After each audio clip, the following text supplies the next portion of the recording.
Greetings, ladies and gentlemen. This is the Inept General with some Total War Warhammer news. I released a video earlier today just giving you guys some information about the campaign stuff we saw announced in Sega's Make War Not Love event.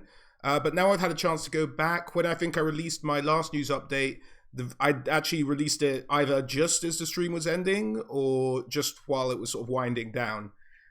So I didn't have a chance to go back and look at it. I have now. I've gone back to have a look at all the units, and we're going to delve into those in a bit more detail on this video here. So to kick things off, I just want to go through one or two things I missed in my previous news update. The first is, here's a full screen they showed us of the factions.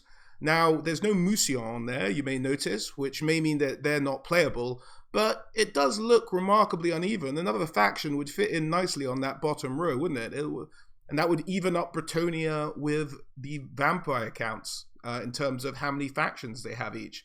But we may not get Mousillon, it may just not been done, but, you know, hold out. Maybe they're just still keeping that one on the wraps for the time being. Next, we had our first sort of in-game confirmation of the Green Knight. Well, apart from the campaign thing I mentioned where it said you could summon him, we got a little look at him in the sort of introductory video of the campaign startup. He just charges in, massacres a few people, and charges out again. But there we go. It's not the best quality, bear in mind. I did screen grab this from a Twitch broadcast, so I do apologize for that. And some of the other pictures in here aren't really the best, but just bear in mind I was getting them from a stream. So, moving on, we've got the Green Knight, which is brilliant. King Leoncoeur, his starting knights, the Pegasus Knights, the Trebuchet, and I think that's just Knights of the Realm. Starts with Knightly Vows unlocked. Now, I'm not exactly sure what that is. I know on the tabletop with knight units, you used to be able to assign special vows or sigils to them that gave them different skills. I wonder if it has something to do with that, but I'm sure we'll find out soon enough. Campaign movement range plus 10, like a lot of the other faction leaders, and aura size plus 25. Has the ability Lion Shield, is a powerful mini-fighter, King of Bretonnia. Now I think him, now that the damsels actually have Law of Life, his regen powered with Law of Life, and just having him charge in the monster that he can be in melee, will be a potent combination. Now, one thing I wasn't sure about is if this is just the setting they put it on, or if this is like when you start a campaign on normal and it gives you an inclination of the difficulty of your campaign, that all of the Bretonnian campaigns are set to easy. Now, I'm not sure if they manually changed that or that's because they're just an easier campaign, but it'd be a bit disappointing if at this stage they're releasing only sort of campaigns that start in the easy bracket. But I know that can be changed. But I was just curious about that, whether that defaulted to easy or what was going on there. Next up, we have Ulbric de Bordelot. Do check the right-hand corner if you've never heard of Ulbric, because he was never a character on the tabletop. But I have dug out what lore I could on him, and I've made a little video on that. So do check that out if you get a chance. Otherwise, we've got +5 trade agreement tariff. He's obviously got a port off the bat, and so trade may be a bit more important to him. When he recruits knights, they get a bit more experience, +2 chevrons. And that's really a reflection of his strictness and the strictness of his household, which is law true. So that's a good little thing of CA to do there. And he starts with the Knight's Vow unlocked as well. Has a powerful ability, Wrath of Manan. Now, Manan, for those of you who don't know, is man's god of the ocean.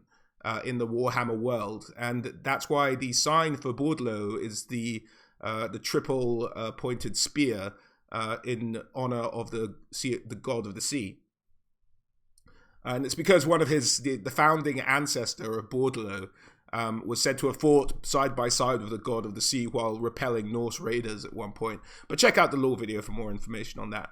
Anyway, so yeah, that's the Duke of Bordelot, Alberic, and he starts with. That looks like the Squires on foot, the Knights of the Realm, and the Errant Knights. That would be my guess to what those units are. Maybe those are Grail Knights with Lance. I'm not 100% sure on that. I think they might be Grail Knights with Lance. And the Fey Enchantress. And she has her cup. For those of you who aren't necessarily new to my channel and know I was worried about her not necessarily having a cup, she has her cup. They figured out cup physics and gave one to Isabella and gave one to the Fey Enchantress as well. So that's brilliant. She starts with a trebuchet, questing knight, and the Grail Knight variant, which we'll go into, which just has swords rather than lance, much like the Black Knights do for the undead, if you see what I mean. She gets +5 peasants available to the faction. Now, for those of you who missed my video earlier today, there is a cap on peasants, and if you go over that cap, you start to suffer economic penalties. It's just really, I think, to limit peasant spam and to really encourage you to have armies almost sort of predominantly based on knights rather than peasants. So do check out the other video if you haven't seen it already for a bit more information on that. Upkeep greatly reduced for Grail Guardians. So that's not both types of Grail Knights. That's only the Grail Knights of the sword variant, which is interesting. And casualty replenishment rate +15%. Now, here we see she's a Master of the Lord of Life, and she has Supreme Enchantress. Now, in the lore, the Fey Enchantress can use every single type of magic, except for vampire magic and chaos magics, but all the main colleges of magic as accepted in the realms of men. But I don't think they'll give that to her in this. What I did see one of my commenters mention was that the damsels can use Celestial, Life, and Beast, and I'm hoping she gets access to all three, if that's going to be the laws of magic that Bretonnia has access to. So fingers crossed for that. I haven't seen her upgrade tree as of yet. And moving on to one of the new units, again, apologize for the image, but again, taken from a stream, best we could do to blow it up. We have the Peasant Mob. Now, this is not a unit that's already included in Total War Warhammer. I don't believe this is a unit that was ever included on the tabletop as such. But this is just kind of an expendable equivalent of maybe a zombie. As you can see, it's not, the stats aren't fantastic. Let's have a look at the stats compared to some of the other sort of similar tiered units in the other factions. So we have the Peasant Mob. Couldn't stand a chance really against the, I suppose maybe. Well, no, melee attack 34 for Chaos Marauders versus the 18 of the Peasant Mob, 28. Yeah, Chaos Marauders would demolish them.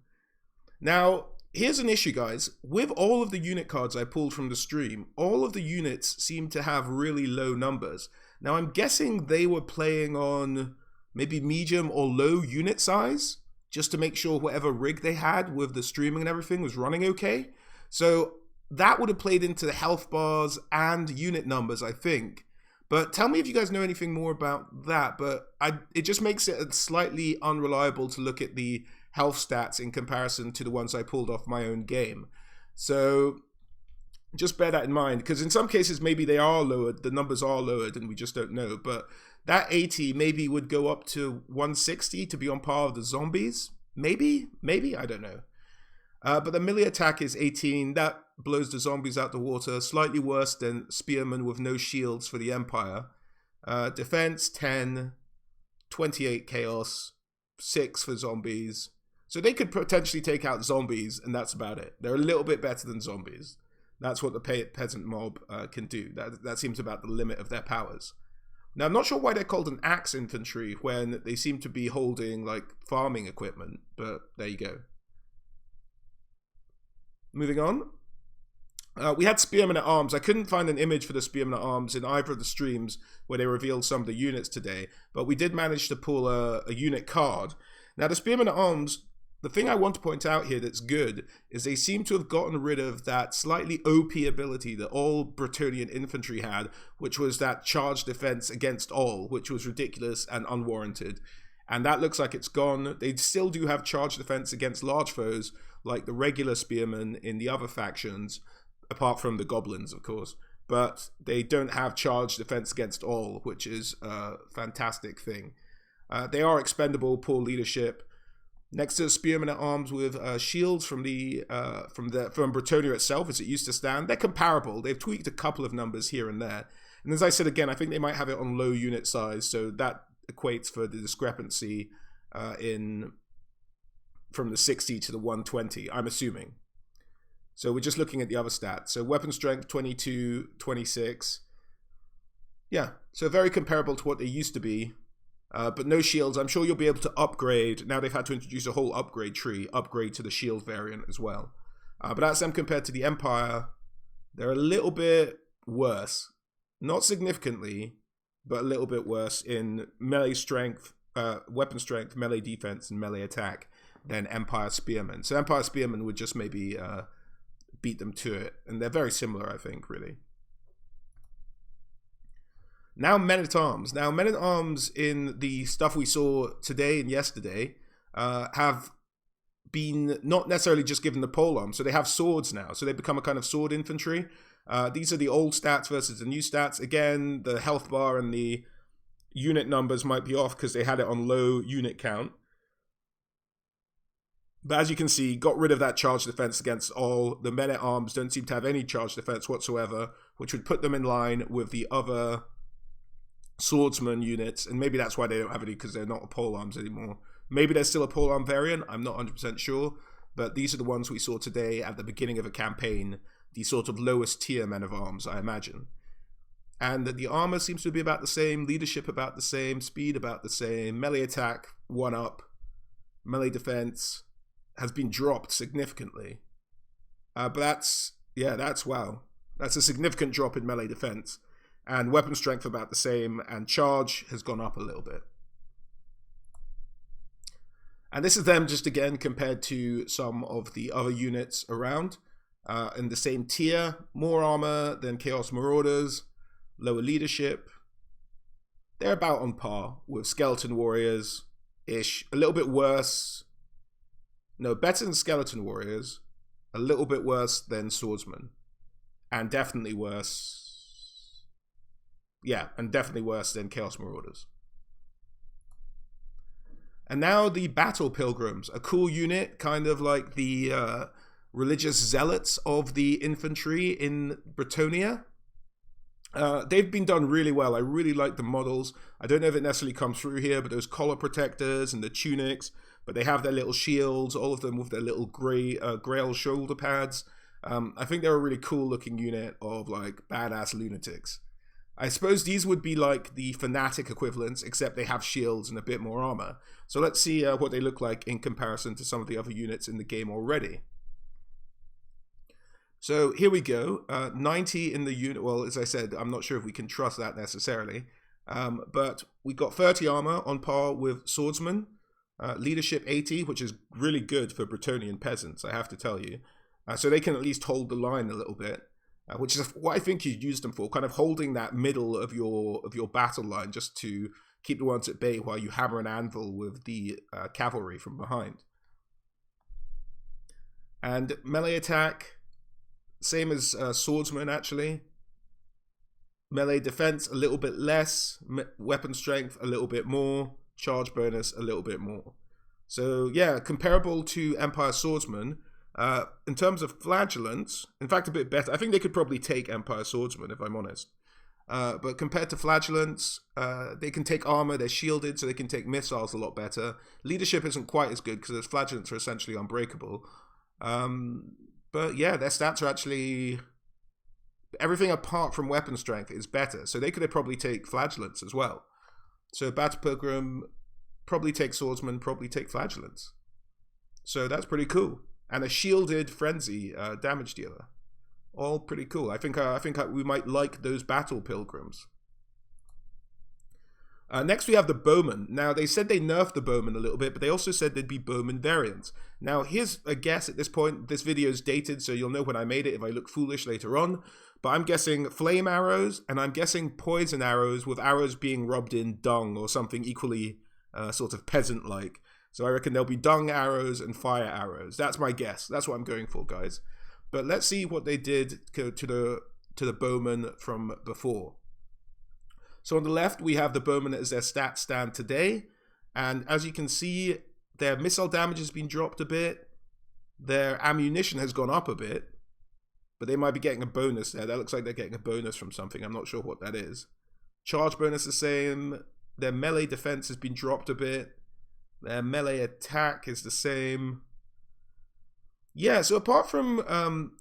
you see the unit size, which I'm not sure if we can trust at this point. I'm not sure what they had it set as. but it says 68. So the only thing I can imagine is they maybe dropped the unit size? Because there's not much of a debuff. You just took the missile damage down by 1 and gave them a bit more ammunition. Anyway, still not as good as the Glade Guard, just as a point of comparison for the only other Bowmen we really have, or the only other equivalent Bowmen we really have. So that's just a normal Glade Guard. Range 180, missile damage 23. Weapon strength 26. Yeah, Glade Guard all around better. But yeah, I'm not sure whether the numbers was the thing that changed with those guys there. But if you guys have any inkling or any hint, or they mentioned something that I maybe missed in terms of the unit numbers, let me know, because it doesn't seem like much of a debuff. So they'll still be pretty effective, the Bretonnian Bowmen.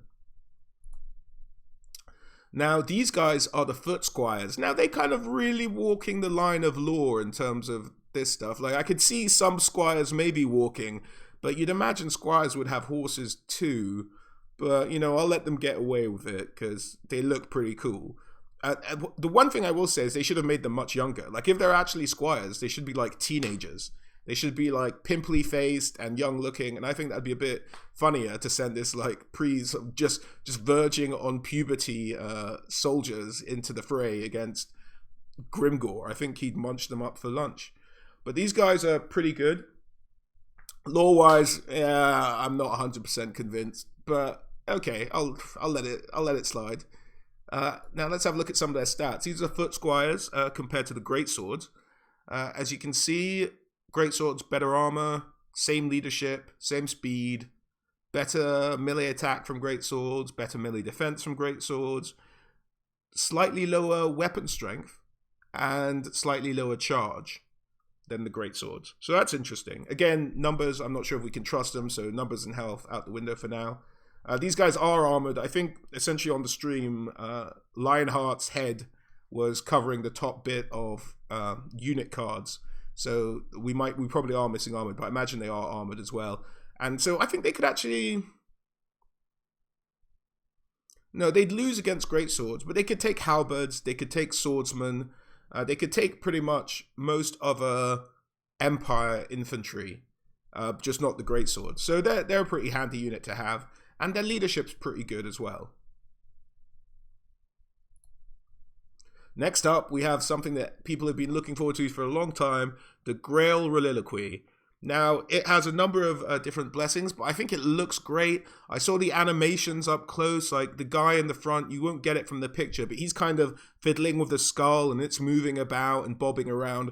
And I'm really looking forward to seeing what these guys look on the charge or how they look wandering about with it and whether the body itself bobs around or whatever. But it looked great. And it looked slightly hilarious as well. So I'm really happy with what they've done with the Grail Reliloquy.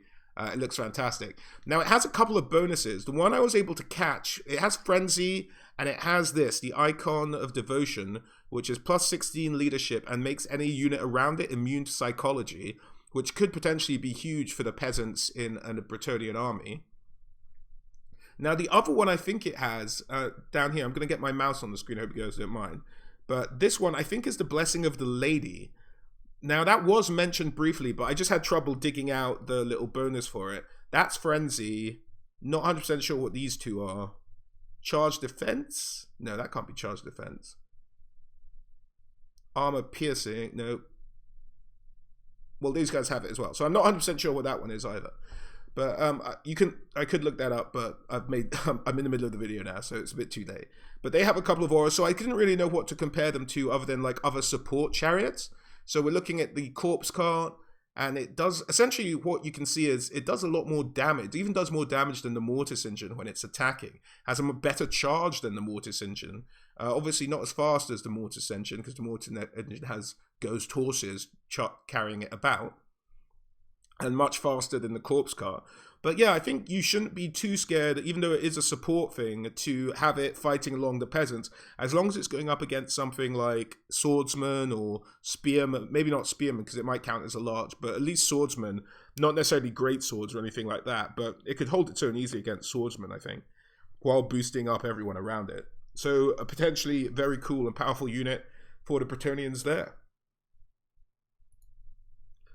And now we have the Knights Errant. Now, what I wanted to point out with all the Knights is they've done an actual good job of putting in some of their heraldry.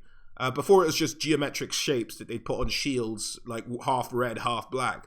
But they've actually gone and looked at some of the heraldry signs of Bretonnia and put that on the different shields that you see around. And I think that's really cool. And they've done a pretty good job of it. I'd like to see a bit more variation, because already in this picture, you can see 2 pairs of shields already. So maybe a bit more variation could be good. But these are the Knights Errant, the very young knights. They've just become knights. They're pottering around trying to earn the right to become Knights of the Realm. So very early on in their careers, that's the idea of these guys. So they're the lowest tier sort of armored full knight that you'll get in your Bretonnian army. And they're armed and shielded and anti-infantry, which I'm a bit surprised they get a bonus versus infantry, but there you go. Now, compared to some of the other knights, Empire Knights probably take them. What we're looking at, melee attack, comparable, melee defense better for Empire Knights, weapon strength the same, charge, but it would be close. It would be real close. But the better armor, I think, would maybe decide the day. Also, all Bretonnian Knights seem to be faster than all Empire Knights. So all Bretonnian Knights seem to be able to rock around at the 75 speed, whereas Bretonnia is stuck on the 60, not Bretonnia, Empire is stuck on 66. So the Undead as well at the 76, 75. So Empire just with some pretty slow cav, unfortunately. They've overfed their horses or something like that. Again, I'm not sure on the numbers in terms of the numbers in the unit, because I'm not sure what they have in terms of their unit size limit on the game they're playing. But yeah, and you see the little icon next to the eye they have. Let me get my mouse out again here. This icon is for it's not terribly clear, but it's for the lance formation. So there is now one single formation in Total War Warhammer, and what that does is, well, I'll show that at the end actually, the lance formation, but essentially what it does is it makes you more vulnerable to missile fire, but it increases your acceleration, increases your charge speed, but your just like general movement speed is decreased. So if you do it too early or too far away, you essentially slow yourself down and make yourself more vulnerable to missiles. So you kind of want to time it with enough time to form up and then charge in without being shot to death on the way. And Black Knights, comparing them against each other, they have better leadership than Black Knights, equivalent speed, equivalent melee attack, worse melee defense, worse melee weapon strength, and a much better charge than Black Knights. So if Black Knights manage to not get charged, Black Knights could take them. And then we have Knights of the Realm, the level up from Errantry Knights. And these guys are pretty good. They're, again, these guys are anti-large rather than anti-infantry. So if you want to put them up against other knights, they'd probably manage to hold their own. Maybe not the top tier, maybe not Blood Knights, maybe not Chaos Knights with lances, or maybe not Chaos Knights in general. And maybe not, what else am I thinking of? Griffin Knights. But maybe not Demigriffs, that's what I'm looking for. Maybe not Demigriffs. But most other cavalry they could probably take. So let's have a look at how they compare. So leadership, pretty good. The best of any of these, actually. Speed, again, on par with the Undead rather than the Empire. Melee attack, 30. That's better than Empire Knights. And that's a little bit less than Reichsguard. Melee defense, 24. Worse than Empire Knights. And worse than Reichsguard. And worse than Black Knights, even. Weapon strength, 37. On par with Black Knights. Worse than Reichsguard. Charge bonus, 68. It might be the anti-large thing that carries them. I reckon they might just lose to Reichsguard. This is my theory, just looking at these stats and assuming that the numbers on this aren't correct in terms of their unit size. At least compared to the cards I pulled up, which is the larger unit size setting for the game. So I'm guessing... yeah, I'm guessing they could take Empire Knights, they could take Black Knights. It would be pretty much even Stevens, if not they just lose slightly to Reichsguard, but that anti-large bonus might take it for them. Anyway, so that's the Knights of the Realm for you. Questing Knights. Now these guys look cool. These guys look badass. These guys remind me of The Witcher for some reason. Maybe it's the dark armor and the massive sword, but it just reminds me of The Witcher a little bit. So here we go, Questing Knights. Again, that 30 I think is just because where I got this card from. Here's what I think they were doing. On the campaign stream, which if you guys haven't seen, was pretty interesting, and I do recommend it. I think it was in the comments for my last video. Do check it out. But I think in the campaign stream, they were playing on like small unit size, which is essentially half of the unit size it is regularly. And then on the stream that Lionheart was on, where they had the quest battle, I think they were playing at 2/3 of the unit size, or normal, or whatever it is, whereas I'm playing on large. So that's maybe 2/3 of the unit size. That'd be my guess. But again, it's something that I'm uncertain about.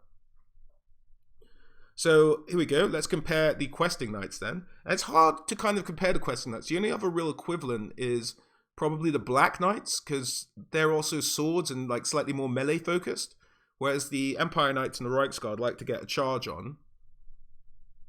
Well, the Empire Knights maybe not so much. The Empire Knights are just a bit rubbish, but that's not their fault. So armor, comparable to Black Knights, worse than both Reichsguard and Empire Knights. Leadership, best again of all of them. Speed, again up there with the undead pitting them by 1.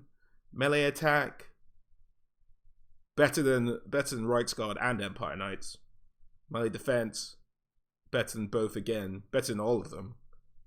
Weapon strength, yeah, gone. If these guys get the charge on any of these units, the Questing Knights will win.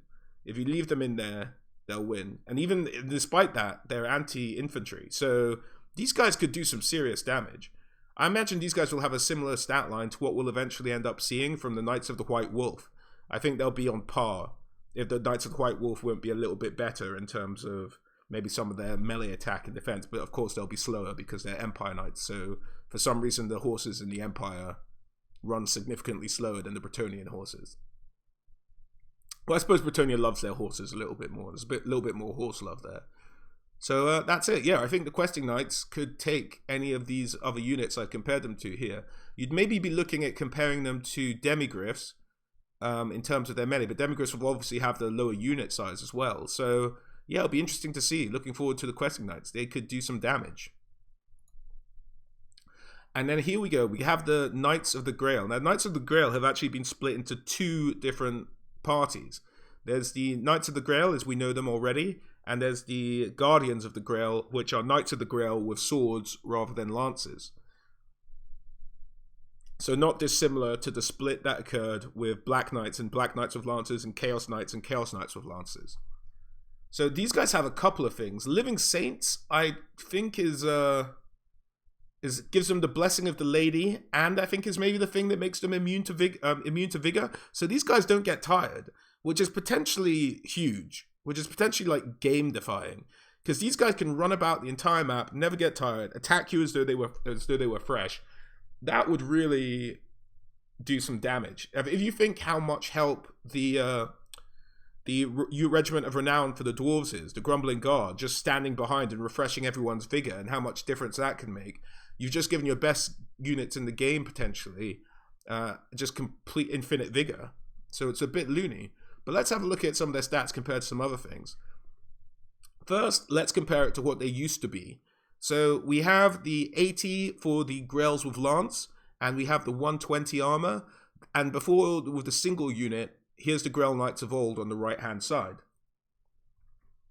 Now, they've kind of, well, not quite exactly split the difference, but yeah, the Lances have gone less armor, the Swords have gone more armor, leadership for both is higher than it used to be, speed is the same, melee attack, higher with the Grail Lances, lower with the Grail Swords, from what it was before.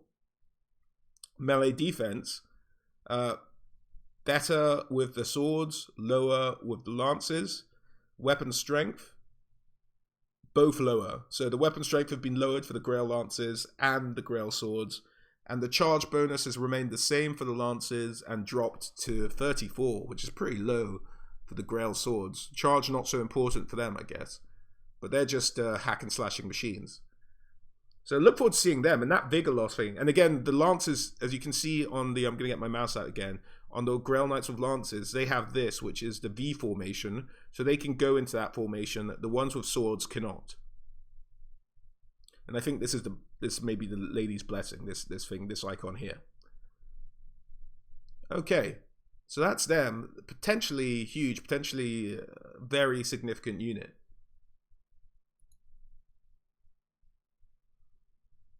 Now, here we go with the... Oh.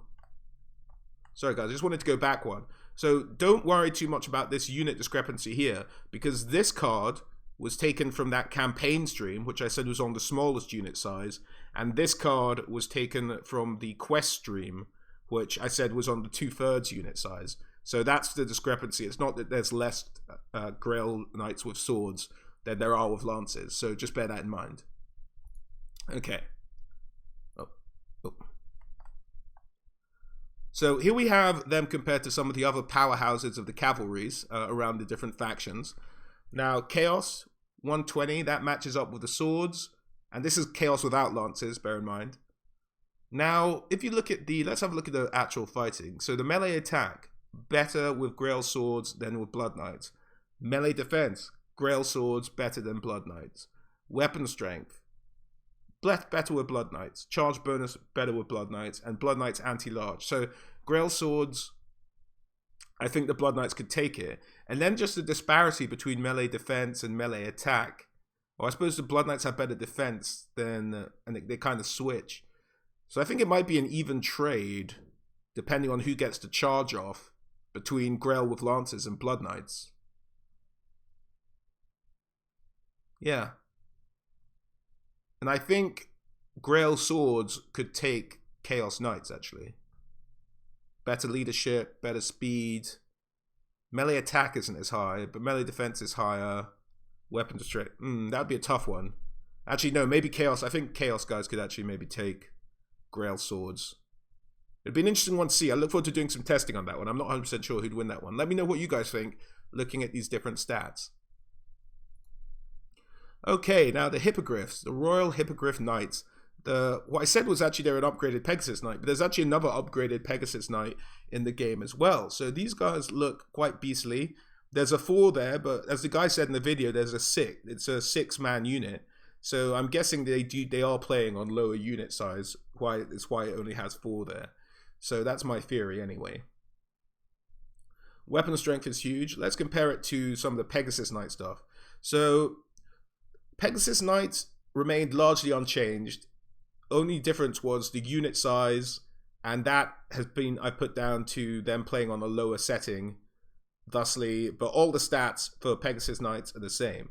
Now what they have done is they've made an upgraded form of Pegasus Knights, which are the Royal Pegasus Knights.